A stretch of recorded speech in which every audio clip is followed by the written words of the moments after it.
চলেন আজকে আমি আমার সংগ্রামের গল্পটা শেয়ার করি। তো আজকে সারাদিনই মনে হয় যে একটা সংগ্রামের মধ্যে দিনটা কেটে গেল। আসসালামু আলাইকুম, কেমন আছেন সবাই? আশা করি সবাই অনেক বেশি ভালো আছেন। তো আমি আশা রাখছি আমার ভিডিওটা লাস্ট পর্যন্ত দেখবেন, কারণ আজকে আমি একটা জীবন যুদ্ধের সম্পূর্ণ চিত্রটা আমি আপনাদের সামনে তুলে ধরেছি। তো রেডি হয়ে গেলাম, রেডি হয়ে তো বের হয়ে যাব। কোথায় যাব সেটা আপনাদের সাথে শেয়ার করছি। আমি আজকে ডেলিভারি ম্যান হয়ে গেছি। তো আপনারা সবাই জানেন আমার একটা বিজনেস পেজ আছে। তো সেখানে ডেলিভারি ম্যানরা আগে সব ডেলিভারিগুলো করে দিয়েছে, কিন্তু টাঙ্গালের যেগুলো ছিল ওরা তো সব ছুটিতে চলে গেছে। তো টাঙ্গালেরগুলো আমি রেখে দিয়েছিলাম যে সেগুলো আমি ডেলিভারি করব। তো সকালবেলা হাজব্যান্ডকে ফোন দিলাম যে ডেলিভারি করতে হবে, তো তাড়াতাড়ি রেডি হয়ে চলো যাই। তো 6-7টা ডেলিভারি করার পরে একটা বাসার সামনে দাঁড়িয়ে পড়লাম, কারণ অনেক বেশি বৃষ্টি হচ্ছে, আর বৃষ্টির মধ্যে তো প্রায় ভিজেই গেছি। তো ভাবলাম যে একটু এক সাইডে দাঁড়াই, বৃষ্টি কমুক তারপরে যাই। বৃষ্টি যেন কোনো কিছুতেই কমছে না, দাঁড়িয়ে দাঁড়িয়ে আর কতটা সময় নষ্ট করা যায়। কারণ ওদিকে আপুরা ফোন দিচ্ছে যে আপু আসবেন কি আসবেন না। আমি বলছি যে হ্যাঁ, কথা যখন দিয়েছো অবশ্যই আসবো।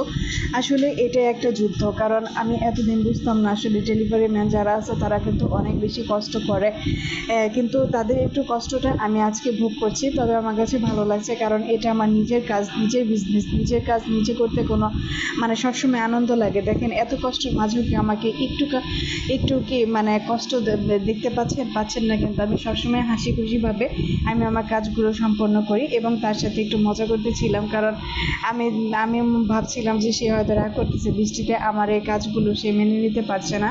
তো ভাবলাম যে না, সে রাগ করতেছে না, সে আসলে অনেক বেশি সাপোর্ট করে। এই তো বৃষ্টি, তো বৃষ্টিতে সে বললো যে আমি একদম ভিজে গেছি। তো সাইডে একটা চায়ের দোকান ছিল, সেখানে একটু বসলাম।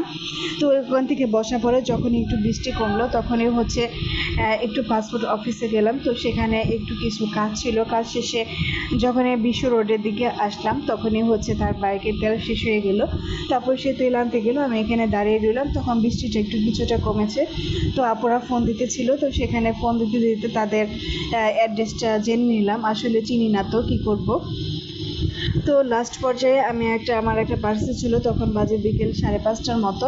তো প্রায় 2-3 ঘন্টার মতো বৃষ্টিতে ভিজেছি। এই যে একটা সংগ্রাম, আপনাদের কাছে কেমন লাগলো সেটা অবশ্যই শেয়ার করবেন। তাদের কাছ থেকে জিনিস পৌঁছে দিয়ে তাদের কাছ থেকে টাকা গুনে নেওয়া, আসলে জিনিসটা আমার কাছে খুবই ভালো লাগে। হয়তো আপনাদের কাছে কারো কাছে হয়তো সামান্য মনে হবে, কিন্তু আমার কাছে এটাই অনেক বেশি, কারণ আমি সৎ পয়সায় ইনকাম করতেছি, সৎ পথে, তাই না? আর নিজের ইনকাম করে খরচ করাটা সেটা কিন্তু অনেক বেশি খুশির। তো আমার কাছে কিন্তু সবই আছে, আমি চাইলেও আমি এগুলো নাও করতে পারি, কিন্তু আমি চাই যে আমার নিজের কিছু পরিচয় হোক। তো সেটা আপনাদের সাথে শেয়ার করলাম। আপনাদের কেমন লেগেছে অবশ্যই আপনারা কিন্তু কমেন্টস করে জানাবেন, কারণ আপনাদের সাথে শেয়ার না করলে আমার আসলেও ভালো লাগতো না। আর সবাই বলে যে আমি কিভাবে এত কাজগুলো একা একা কমপ্লিট করি।